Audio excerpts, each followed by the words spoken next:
مومن کے مزاج میں تابعداری ہوتی ہے، منمانی نہیں، وہ اللہ کے حکم کا تابعدار ہوتا ہے۔ اللہ نے بول دیا بس رکنا ہے، اللہ نے حکم دیا بس کرنا ہے۔ اور اللہ کا حکم چاہے قرآن میں ہو یا رسول اکرم صلی اللہ علیہ وسلم کے ذریعے سے ہو، رسول صلی اللہ علیہ وسلم اگر منع کر دے تب بھی رک جاتا ہو۔ یہ نہیں بولتا قرآن میں منع کدھر ہے، نہیں، ہمارے نبی نے منع کر دیا، رکنا ہے ہم کو، ہمارے نبی صلی اللہ علیہ وسلم کا حکم ہے، ہم کو کرنا ہے، وہ تابعدار ہوتا ہے۔ بلکہ اللہ اور اس کے رسول نے جس کے ماتحت اس کو کر دیا اس کا بھی تابعدار ہوتا ہے۔ جس ملک میں آدمی رہ رہا ہے، حاکم ہے، مسلمان حاکم ہے خاص طور سے، اب وہ شریعت کا کوئی حکم ہے، قرآن و سنت کے خلاف حکم نہیں ہے، حکم دے دے مان کے چلتا ہے، اس کی تابعداری کرتا ہے۔ گھر میں اولاد ہے، ماں باپ کی فرما برداری کرتی ہے۔ سماج کا کوئی بڑا آدمی ہے، تجربہ کار ہے، ذمہ دار ہے، علماء ہیں، آدمی ان کی مان کے چلتا ہے، ان کی بات کا مان رکھتا ہے، ان کی بات سنتا ہے، ان کا فرما بردار ہوتا ہے۔ وہ آزاد بے لگام اونٹ اور گھوڑے کی طرح نہیں ہوتا ہے، وہ بتکے ہوئے جنگلی گدھے کی طرح نہیں ہوتا ہے کہ وہ کسی کا پابند نہ ہو، اپنی منمانی کرتا ہو۔ مومن ایسا نہیں ہوتا ہے، وہ اجتماعی زندگی میں سب کا لحاظ کر کے ماتحتی کے ساتھ اپنے جو بڑے ہوتے ہیں ان کی بات مان کے چلتا ہے۔ حتیٰ کہ گھر کے بڑے بھی اگر ہیں ان کی بات کا لحاظ کرتا ہے۔ اگر وہ فیصلہ دے دیں، اگر وہ قرآن و سنت کے خلاف نہ ہو، وہ فیصلہ دے دیں گھر کی ذمہ داریوں کے اعتبار سے، تو اس کو مان کے چلتا ہے، ٹھیک ہے کروں گا میں، ٹھیک ہے کروں گی میں۔ بڑوں کا لحاظ کرنے والا ہوتا ہے، اپنے سے اوپر والوں کی بات مان کے چلتا ہے۔ پھر جس اعتبار سے وہ اولو الامر ہو، اس اعتبار سے ان کی بات اس دائرے میں مانتا ہے۔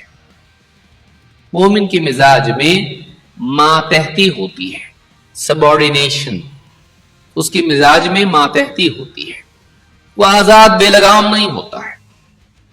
پھر بیوی ہے تو شوہر کے ماتحت ہوتی ہے۔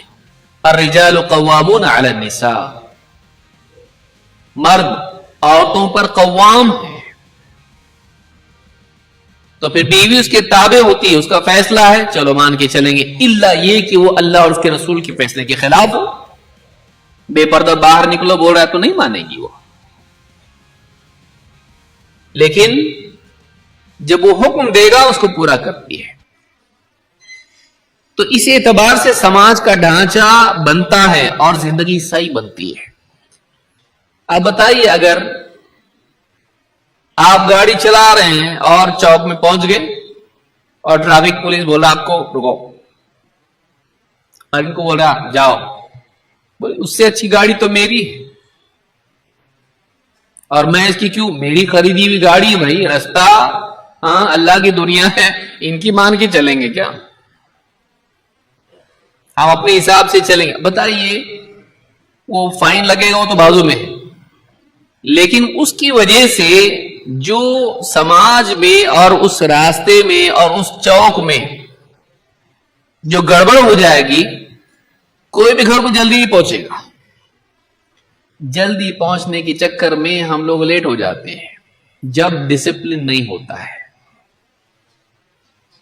اور جب انسان کسی ایک کی جو جانتا ہے اور ہم کو بتا رہا ایسا کرو ایسا مت کرو، نہیں سنتے، سب اپنے دل سے چلتے، تو آپ جا کے دیکھیے کسی بھی چوراہے پر جب کوئی کنٹرول کرنے والا نہیں ہوتا ہے، لوگ اس کی سنتے نہیں، تو گاڑیوں کا کیا معاملہ ہو جاتا ہے۔ ہر آدمی یہاں سے وہاں، رکشہ والا، گاڑی والا، بائک والا، کار والا، سب الجھ کے رہ جاتے ہیں اور کوئی بھی آگے نہیں نکل پاتا ہے۔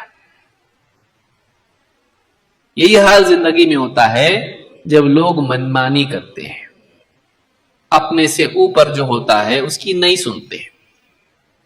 سمجھدار رہنما سماج میں جس مرتبے کا بھی ہو، چاہے وہ گھر میں شوہر کی شکل میں ہو، ماں باپ کی شکل میں ہو، سیاسی لیڈر کی شکل میں ہو، حکمراں کی شکل میں ہو یا علماء کی شکل میں ہو، کسی بھی اعتبار سے انسان کو اپنے سے زیادہ جانکار، اپنے سے زیادہ اختیار رکھنے والے کی ماتحتی آنا چاہیے، اور یہ نہ ہو تو سماج خراب ہو جاتا ہے۔